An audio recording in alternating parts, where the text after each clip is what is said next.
Hi, it's Allison Ziggy, and you're joining me for Princess Uninterrupted. I opened the screen to record and I got so excited, and I'm like, I have to record this right now.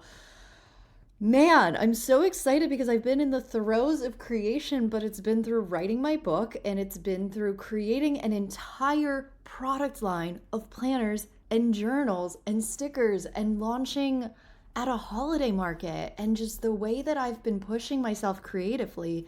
And it all comes down to this one shift that I've decided to do between now and the end of the year. And I'd like to invite you into this with me. This is for you if you absolutely refuse to set the same goals in 2026 that you've been playing all year on repeat in 2025, and maybe even before that. I just reached this place where something in my brain switched, and I was like, you know what?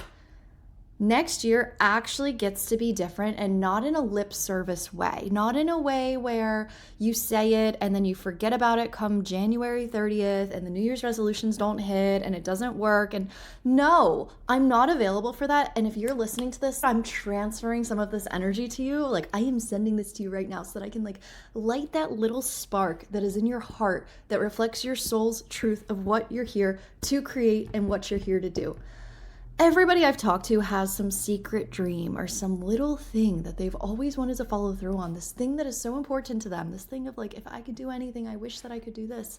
And I want to help you bring more of that into everything that you do in your life, where you show up to your purpose every day, even if it's not what you do full time, or even if there's other obligations and things you have to do that don't directly relate to exactly what you want to do, being able to bring this spark to everything that you do, where your life holistically just fits together and everything looking back creates the masterpiece of who you're here to be. That sounds so flowery and flowy, but it's very alive for me right now.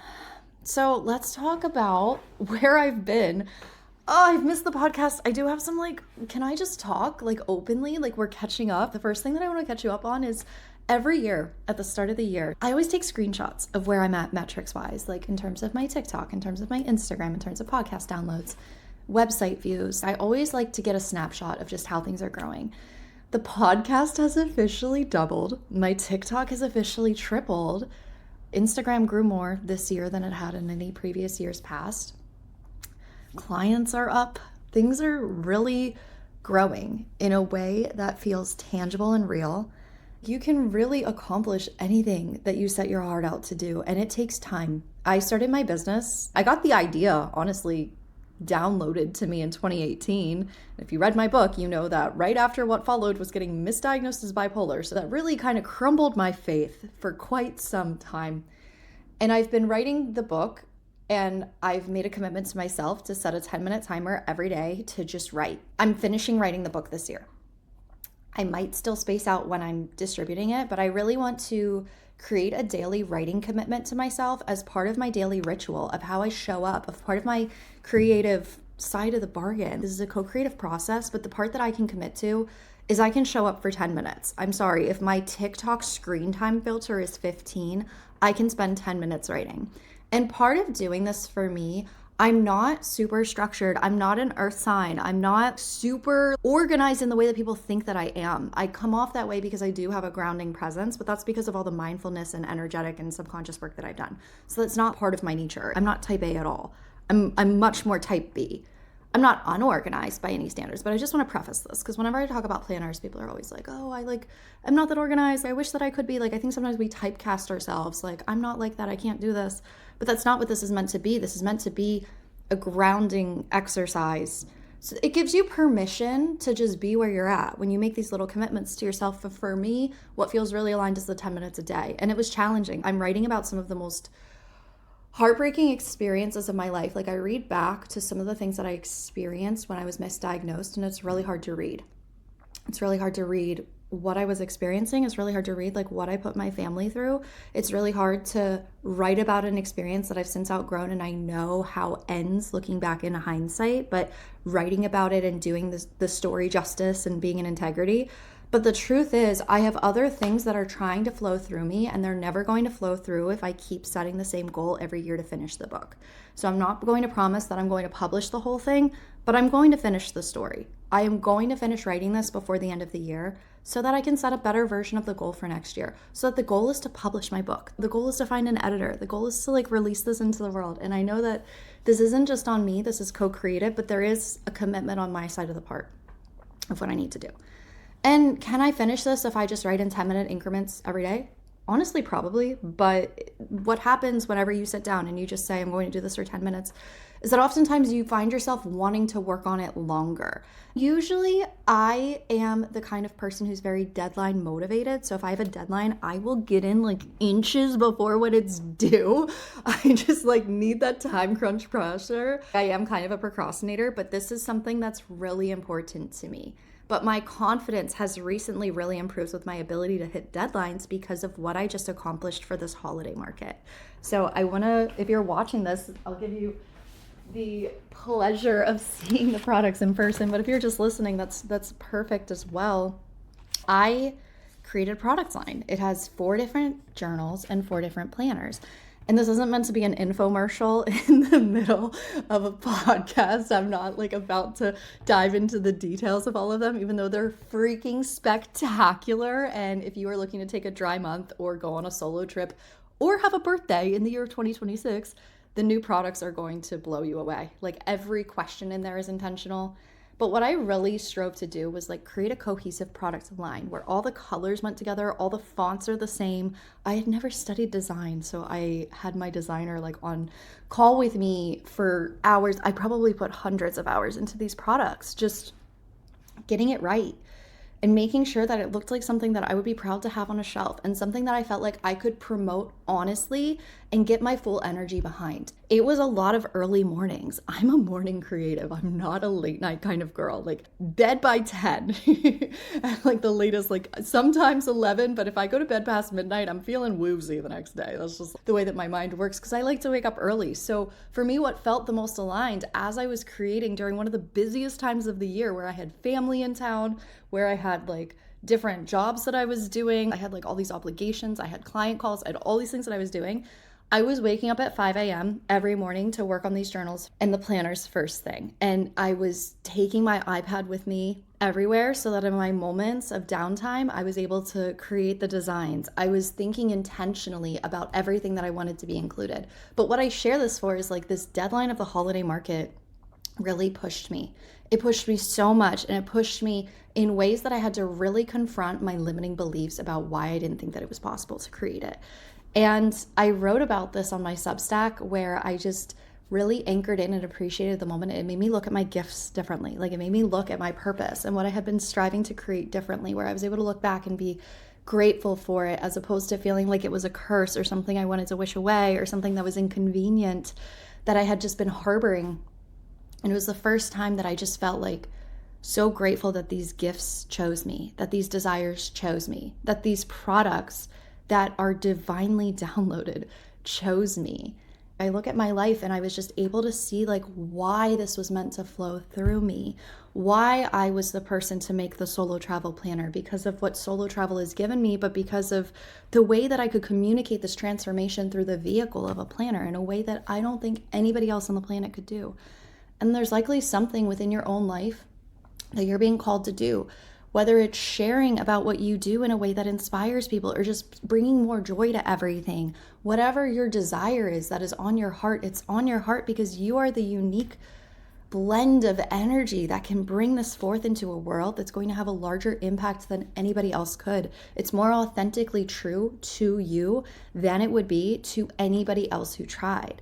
And instead of doubting your gifts or wondering why it's not working or why it's taking so long, just genuinely going for it.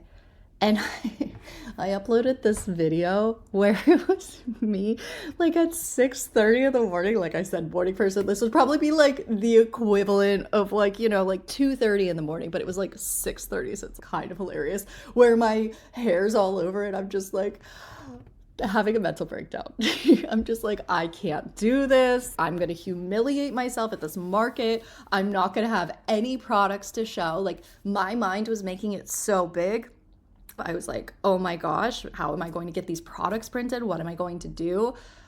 But I pulled it together. I made it work. I got it done by the deadline.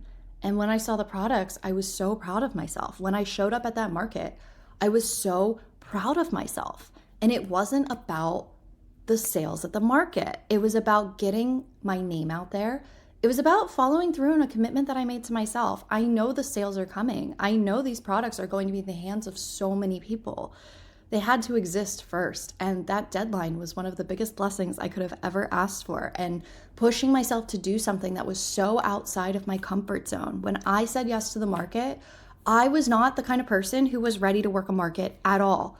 And part of me actually wondered, what if I waited until next year when I was actually ready? But I would have never become ready by saying no to the opportunity. I'm a firm believer that you aren't presented with an opportunity until you are ready. And this was a relatively low stakes way to introduce myself to doing a market. It wasn't like I had to travel for it. But the person that I am on the other side of that experience is totally different than who I was when I said yes. The products are totally different than before I worked this market. Every planner that I've released up until now is completely different than what has been released. I changed every single page of the planners, like the font, the size of the font, the designs, the colors. Every single page is intentional. There's affirmations on every page that I wrote from hand. And as I was writing them, I was in the process of transmuting fear into faith the entire creation of the planner.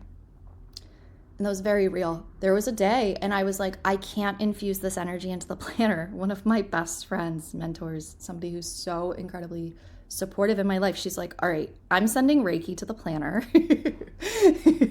I think by the time she asked if I wanted Reiki in the planner, it was already in the planner. I was like, thank you. Because I knew the energy of like, is this gonna work? Can I do this? I love the beautiful process of going from like fear and is this going to work? And can I do this? And do I have what it takes? And creating something so beautiful that I feel so proud of. That's one of my proudest accomplishments since starting my business, is creating this product line.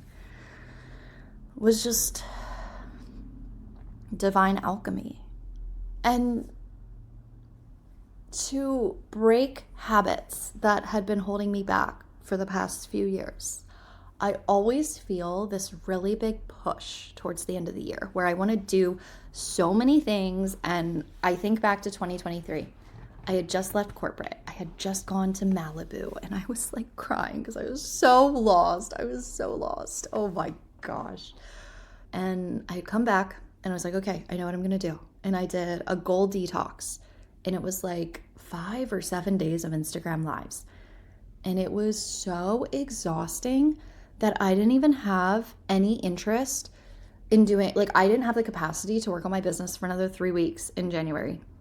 And it was at that time that I ended up hiring a coach and rewiring my limitations because I was just living in this state of perpetual fear of what happened if it didn't work out. And to be fair, everything that version of me was afraid of ended up happening and coming true. And I don't know that I could have ever shifted my beliefs enough to completely have avoided it. I think the lessons are what have turned me into this version of myself. But what I will say is that through the process of the creation of these products, it was the first time I had faced that energy in so many years, where it was, okay, this trying to hit a deadline and facing the fear of like, what if this doesn't work? And I had to really transmute that darkness and transmute that energy. And that's why I think these products are so beautiful, is because it is this process of going from fear to faith and fear to fully believing in yourself and to just not needing the evidence on the external to support what you're creating, because you're so driven by your purpose and by your path that it flows through you. I want to share this exercise that I did yesterday when I was, and this has been honestly, like full transparency, this has pushed me to my limits of my faith. Like this has pushed me in ways, because I did the holiday market, and to be honest, the planners didn't sell at the market. I made the most incredible connections. I found a business that wants to carry my products. So that was a really good win. Like that was honestly probably the best outcome, and like meeting incredible people and just representing the brand and showing up, like that was amazing. But in terms of sales at the market itself, that did sting for a little bit. And there was a part of me that I really had to sit with that, where I was kind of like, okay, It wasn't about the sales, but am I actually okay with this? Like, what does this actually mean?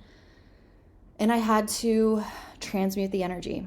I didn't see an immediate financial return. I feel really proud of myself for showing up, but if I'm being fully honest, like, definitely thought that people would be more interested in the product. Still information gathering mode, but I was processing this like emotionally. It felt like this heaviness within me that I really had to face. And it was definitely on a subconscious level. I was even talking to a friend yesterday and I was like, I need to process this before I can fully like speak on this and what I'm actually feeling. But I processed it through doing this timeline exercise with myself. And I psychically connected to the timeline where I didn't leave corporate and the version of myself who still had a corporate job. And I was able to see her. Her life wasn't bad. She still had blonde hair. She had some more new clothes, but she didn't have her color assessment in Bulgaria. So she did not have clothes that really were cohesive or all went together the way that my closet does now. She was actually living in Philly, not living in New York, because she was trying to cut back on money. She had a lot of credit card bills, like was just overspending and did not feel good about her financial situation. She didn't feel that wealthy, even though I was looking at like, I would be wealthier on that path. It was like, it did not feel that way. Like she didn't have the energy to support feeling that way. So I found that really interesting. And I found the most interesting part as I like psychically connected to this version of myself. The most interesting thing was that she wanted what I have now.